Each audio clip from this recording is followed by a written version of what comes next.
JSE reversed course to close slightly up on Monday as traders awaited key economic data and more corporate updates, as well as speeches from several Federal Reserve officials during the week. Now, U.S.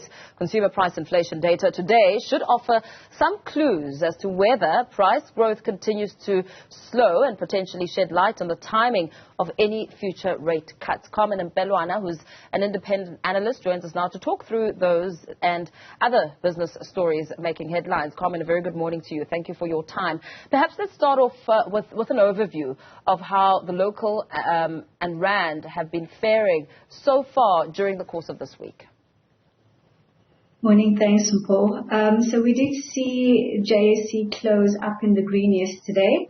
With, as you've mentioned, a firm focus on what's going to happen in terms of the U.S. inflation numbers coming out later today. Similarly, the Rand remains firm post the SONA last week. I think the key there is definitely related to uncertainty around the elections later in the year. So that overhang has kept the Rand quite weak. Adding on to that, we're going to see numbers coming out later in the week, well, today and tomorrow, focused on gold and mining production numbers as well as retail. And that'll give further insight into the state of the South African economy as it stands.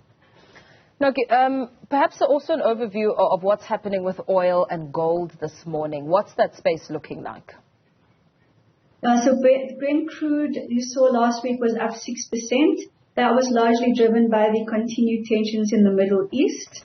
And we've seen that is kept flat into this week. A little bit of profit taking, but not enough to move the price of Brent crude significantly. Then on the gold side, what we are seeing is that leading into those US CPI numbers again, we are looking for a sort of a flat tracking at this point. It seems that the global investors are preferring the US dollar compared to the ZAR, to the gold in terms of safe haven. So that's coming through as well. Again, in terms of the US CPI, I think the key thing there and the focus is to what the Fed is likely to do post the CPI numbers. So looking into March as to what the call will be for interest rates, we are seeing a reduced sentiment around whether there's a likely probability of a first reduction in March. That has been pushed out to later in the year, and that's coming through in these numbers as well. And Calgro M3 published a trading statement for the year ended 29 February of 2024. What do those numbers look like? Yeah, so the guidance has been that they are likely to see a maximum HEPS increase of 20%. We've seen them come off a significant run in last year. They've definitely seen profits improving. Guidance has been that there's been significant demand around their property offering, so that's given them a boost. I think the key thing here is that the guidance around where this 20% increase has come from is twofold. One, we have seen a share repurchase program, which has led to the decrease in the issued share capital, so that's given a boost in terms of accounting numbers for the HEPS. But then they've also indicated that there's been an operational performance improvement, which seems to be tracking on, again, from what they were experiencing in 2023. Asset management firm Coronation will argue before the Constitutional Court that the South African Revenue Service's tax calculations should be overturned in that 716 million rand tax dispute involving its Irish subsidiary. What do those specs look like in the case? Does Coronation have a case at all? So this is the last, obviously, attempt. They've gotten leave to appeal from the Constitutional Court.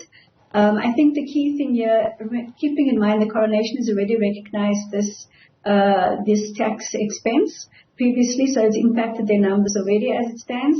However, the overriding theme here is what the likelihood is going to be depending on the ruling. If the Constitutional Court does rule against Coronation, there may be far-reaching implications for other institutions or other companies in South Africa that actually have foreign businesses which operate offshore. So I think the broader investment universe or operating universe in South Africa is going to be looking at that.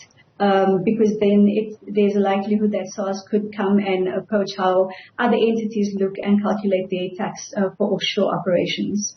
Very well. Thank you so much for that breakdown. Carmen Mpelwane, independent analyst, helping us make sense of the latest in the world of business as well as a market update.